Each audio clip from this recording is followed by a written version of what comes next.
Inicialmente, agradecer bastante a Fundação Carlos Chagas e exaltar a iniciativa de valorizar aqueles que ensinam os que irão ensinar, né? Usando o mesmo slogan do prêmio. E dizer para vocês que é bem interessante, né? Nós estamos vivendo um momento em que os professores, as professoras, né, estão bastante preocupados com os rumos da educação do Brasil, e a gente acredita que iniciativas como essa dão um gás, né, e nos ajudam a pensar melhor naquilo que temos feito, né, e a procurar cada vez mais, né, uma melhoria da sociedade como um todo. Então, nós nos sentimos muito honrados com essa possibilidade, e principalmente agora com a oportunidade de partilhar, né, de contar para vocês um pouquinho desse trabalho que a gente vem fazendo, né, e que desta vez nós tivemos o privilégio, né, de participar deste evento, desta edição. Bom, análise e produção de relatos de experiência da educação fisicultural, uma alternativa para a formação de professores. É uma disciplina, essa experiência aconteceu, né, dentro de uma disciplina do curso de licenciatura. Na nossa instituição, os alunos têm uma entrada comum e depois eles escolhem o bacharelado e licenciatura. Então, há um momento em que os alunos são exclusivos do curso de licenciatura. Esta é uma disciplina que é oferecida para os estudantes no último ano, no último semestre do curso de licenciatura. Ela possui 150 horas, sendo, né, 90 horas de estágio, que é uma informação importante para a gente entender o projeto. E o caso relatado aconteceu no segundo semestre de 2016. Bom, alguns pressupostos, né? No ano anterior, finalizando a disciplina no ano anterior, os alunos tinham comentado com a gente que a gente deveria reorganizar a disciplina, o modo como nós desenvolvíamos e distribuímos os temas ao longo do ano, porque a metodologia do ensino de educação física 2 oferecida no segundo semestre e a metodologia do ensino de educação física 1 oferecida no primeiro semestre. E nós tratávamos, né, na metodologia 1 das perspectivas desenvolvimentista, psicomotora, da educação da saúde e crítica da educação física. São concepções de métodos de ensino que atravessam o componente na escola. E nós reservávamos, né, um tempo equivalente para todas as propostas ao longo do ano. Na opinião dos alunos, eles disseram assim: Marcos, considerando que a gente já conhece um pouco as outras perspectivas, que tal se você deixasse mais tempo para a perspectiva cultural? E aí, né, conversando com a colega com quem eu divido a responsabilidade por essa disciplina, chegamos à conclusão que valeria a pena fazer essa experiência. No início de 2016, consultamos os alunos que estavam, né, ingressando na metodologia 1, e eles disseram: não, vamos lá, vale a pena. Bom, então nós nos organizamos dessa maneira. Na metodologia 1, primeiro semestre de 2016, nós trabalhamos com a perspectiva desenvolvimentista, psicomotora, educação para a saúde e crítica, e na metodologia 2, o foco foi exclusivo em educação física cultural. Vou falar um minuto sobre essa perspectiva de educação física. Entendendo a educação física como um componente inserido na área de linguagens, como a professora Patrícia acabou de mencionar, e pensando que as práticas corporais, brincadeiras, danças, lutas, esportes e ginásticas são textos produzidos pela gestualidade, na perspectiva cultural da educação física, cabe ao professor, à professora, proporcionar condições para que as crianças façam uma leitura dessas práticas corporais e façam uma reconstrução crítica dessas práticas corporais na escola. Então, nessa perspectiva, não se preocupa, né? O professor não se preocupa com o desenvolvimento das habilidades motoras, ele não se preocupa com o desenvolvimento das habilidades cognitivas, afetivas e sociais, ele não se preocupa com o combate da obesidade. O que ele pretende é que as crianças consigam entender como que as práticas corporais acontecem na sociedade, o que elas significam, o que elas estão vinculando e como que elas podem ser, na escola e fora dela, reconstruídas constantemente. Vamos colocar um exemplo bem assim corriqueiro. Por que será que no jogo de amarelinha você vê lá céu e terra? Céu e inferno, perdão. Há uma explicação. Por que será que no jogo de queimada tem um cemitério? As pessoas são queimadas, vão para o morro. Por que será que há números nas camisas dos jogadores de futebol? Por que alguns jogadores de futebol querem jogar fora do Brasil? Tudo isso faz parte de uma leitura das práticas corporais, para a gente ficar nessa dimensão. Mas o modo de jogar, o modo de se organizar, o que caracteriza cada uma dessas práticas também faz parte de elementos que precisam ser compreendidos pelas crianças, pelos jovens, pelos adultos da educação básica e reconstruídos o tempo inteiro. Bom, nessa perspectiva, nós temos trabalhado já há bastante tempo, desde 2004, com um grupo de professores e professoras da educação básica que nós nos denominamos Grupo de Pesquisa em Educação Física Escolar, lá da Faculdade de Educação. E esse grupo, gente, tem como prática principalmente a produção de conhecimentos na ação e a produção de conhecimentos sobre a ação. Então é um conjunto que é rotativo, tem aproximadamente 40 professores e professoras que se preocupam o tempo inteiro com isso, ou seja, estudar esses referenciais, desenvolvê-los nas escolas e aprender com esse processo. E uma das atividades que caracteriza a perspectiva cultural da educação física é justamente o registro, a documentação. Nós entendemos que não é possível avaliar o processo se o professor, se a professora não mantiverem uma documentação desse processo, que pode ser oral, registrada em áudio, que pode ser escrita, que pode ser registrada em filme, em foto e assim por diante. Há várias possibilidades para fazer, hoje em dia, inclusive com os aplicativos, isso se torna cada vez mais fácil. Bom, pensando nisso e entendendo que nós estamos falando de um componente curricular dentro do curso de licenciatura, o objetivo foi reconhecer o contexto de surgimento dos campos teóricos que fundamentam a perspectiva cultural da educação física e compreender seus principais conceitos. E aí, essa perspectiva, ela se diferencia das demais, porque no meio dos anos 90, a educação física escolar sofreu uma grande influência das teorias críticas da educação, mais recentemente, a educação física vem sofrendo uma influência das teorias pós-críticas da educação.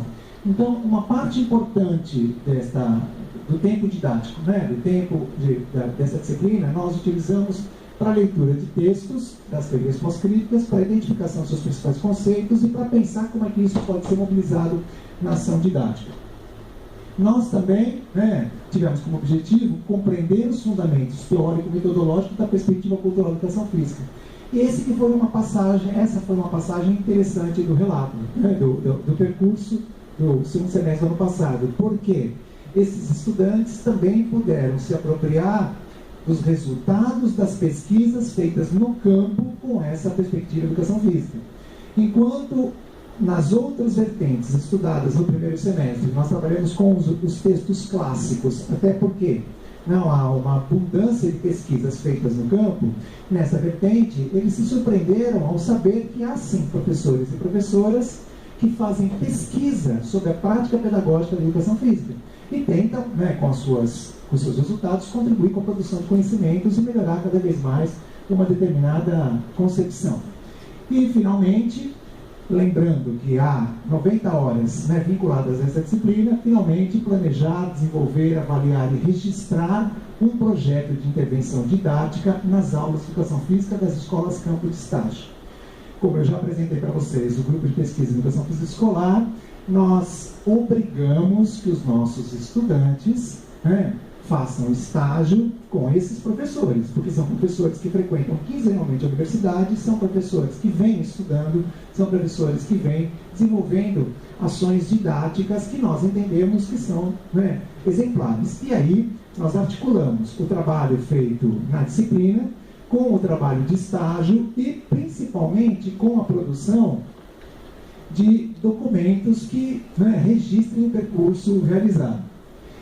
Como aconteceram as atividades didáticas? Fizemos discussões precedidas de leitura da bibliografia, as teorias pós-críticas, a educação cultural e as pesquisas sobre a proposta.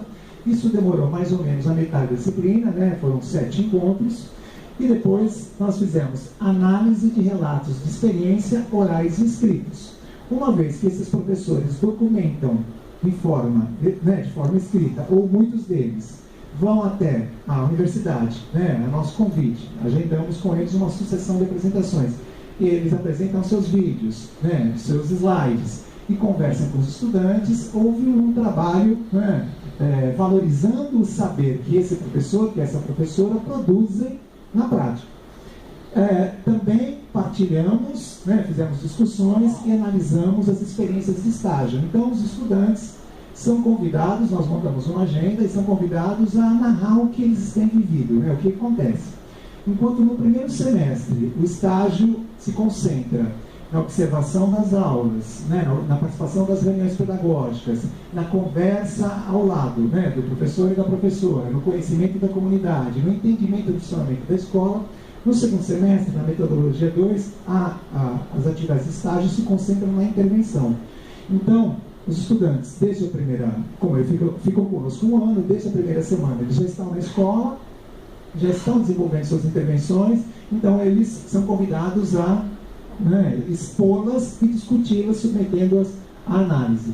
E os estudantes também foram convidados a produzir relatos de experiência sobre estágio. Tudo aquilo que é exigido, que é cobrado, né, que os professores e professoras são estimulados a fazer, os estudantes também passaram a fazer, documentando suas práticas. Bom, nós aqui mostramos para vocês um lugar onde esses relatos de experiência estão disponíveis para que os estudantes possam escolhê-los e lê-los. Então, com recursos da FAPESP, já tem um tempo atrás, nós temos um site, né, o site do grupo, e, no nosso entender, né, a coisa mais bonita desse site é um monte de experiências documentadas, né, onde professores do Brasil podem consultar. Além de experiências documentadas de forma escrita, né, como esse caso, também há experiências em vídeo. Como, né, o caso lá, aquele é um relato feito na INEF Júlio Mesquita, aqui na região do Butantã.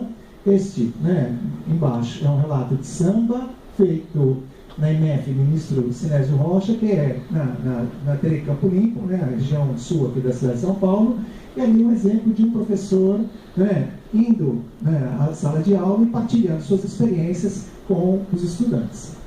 Bom, exatamente na direção oposta do que a professora acabou de apresentar, a gente vai lá e rabisca bastante, né, os textos dos estudantes, né, porque, claro, a gente não sabia, agora eu aprendi, né, de outro jeito. Então, os estudantes, gente, eles vão escolhendo os relatos, né, que eles entendem que tem mais a ver com o segmento que ele está preocupado, que tem mais a ver com o tema, que tem mais a ver com a preocupação, né, do professor quando ele registrou. E aí eles fazem, né, análise, né, aquele primeiro documento lá da esquerda, né, tem uma análise do relato, e as alterações em azul é usando o mecanismo, né, de revisão do Word. Eu entro, né, e vou comentando as análises dele, né, ou seja, por que será que o professor fez aquilo? Ele faz um comentário e eu vou, né, e comento sobre o comentário dele. E mais, né, aqui um outro exemplo, um outro relato, né, do mesmo processo. Aqui a gente já pegou mais no meio do texto, apenas para que vocês vissem como, né, trabalhamos. E aí, um outro momento do trabalho, que é a produção dos relatos de experiência.